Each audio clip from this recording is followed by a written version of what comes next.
नमस्कार अनि हार्दिक स्वागत छ। हेर्दै हुनुहुन्छ तपाईँ क्यारमाइलो टिभी, साथमा छु म प्रणव। आज म मुम्बई आइपुगेको छु। यो सपनाको सहर मुम्बईमा धेरैले सपना बोकेर आउने गर्छन्। यही सपनाको सहर मुम्बईमा धेरै यस्ता नेपालीहरू हुनुहुन्छ जो विभिन्न व्यवसाय गर्दै, विभिन्न पेशा गर्दै आइरहनु भएको छ। हामी जब मुम्बईको कान्दी भेलीमा पुग्यौं, एकजना नेपालीसँग हाम्रो भेट भयो।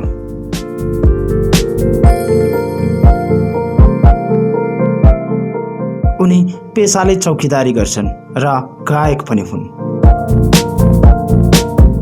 आफ्नो भन्नु कोही हुँदैन, अछामेरामा सुन्ताला पराहीका देश कतै माया भइगो मैकी काल।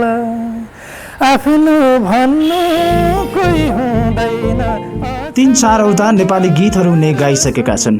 उनको अवस्था देखेर हामीलाई यो भिडियो रिपोर्ट बनाउनको लागि निकै नै चासो बढ्यो, किनभने विगत 10-12 वर्षदेखि भारतको मुम्बईमा रहेर आफ्नो पढाइलाई पनि छोडेर उनी चौकीदारी गर्दै आइरहेका छन्।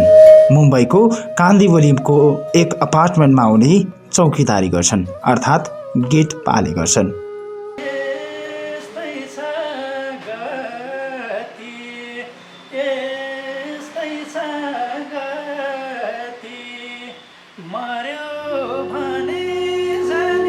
नाम गौरव सिंह परियार, घर आसामको रामा रोशनमा पर्छ। उनको बुबा पनि घरमै बस्नुहुन्छ र यति बेलाको माहौलमा भने हामीले उहाँको बुबालाई पनि भेट्ने अवसर पायौँ।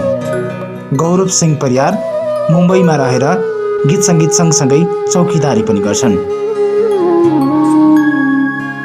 निम्न तलब छ गौरव सिंह परियारको।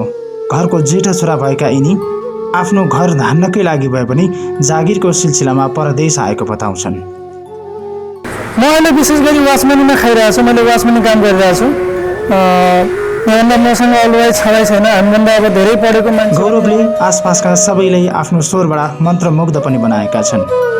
गौरव सिंह परियार जब हामी उनको सो घरमा पुग्यौँ जहाँ उनी काम गर्छन्, उनको त्यो अवस्था देखेर हाम्रो मन पनि कता कता एकैछिन भावुक बन्यो।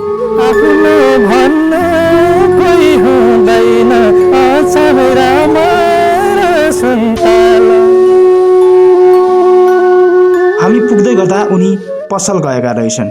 हामीले उनी आउँदै गरेको भिडियो पनि तयार पार्यौँ। यति बेलाको अवसरमा भने गौरव सिंह परियार काठमाडौँ जानको लागि तयारी अवस्थामा थिए।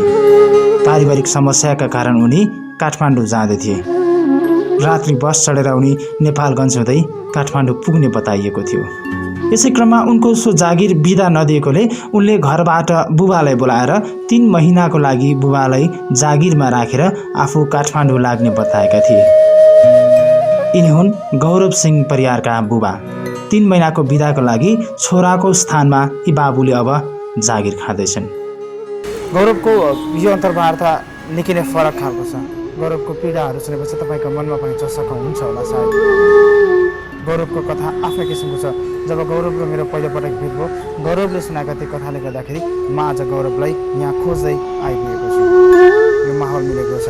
मलाई यतिखेर मोडल चन्दु ताम्राकारले पनि सहयोग गर्नुभएको छ। भारतको विभिन्न ठाउँहरूमा घुम्नको लागि, विभिन्न मान्छेहरूलाई भेटघाट गराउनको लागि चन्दुलाई पनि धन्यवाद।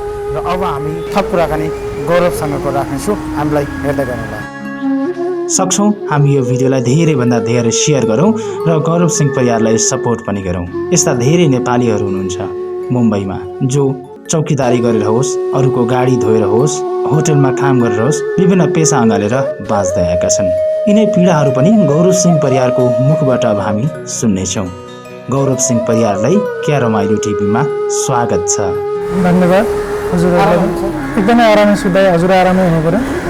के छ यो अहिले हामी यो ठाउँमा छौँ, विशेष यो ठाउँलाई के भन्छ? यसलाई तपाईँको मुम्बई 4 कोप काँदैली भनेर चिनिन्छ। यो मुम्बईको तपाईँको काँदैली 4 कोप भनिन्छ तपाईँको एउटा। अब यो चाहिँ प्रदेश हो तपाईँको मुम्बई। अब प्रदेश हो, प्रदेशको ठाउँमा तपाईँको हामी काम गरेर खान आएको। तर मलाई आफ्नो संस्कृतिलाई पनि यही ठाउँमा मैले चाहिँ लुकाएर दबाएर चाहिँ राखिरहेको छु अहिलेसम्म।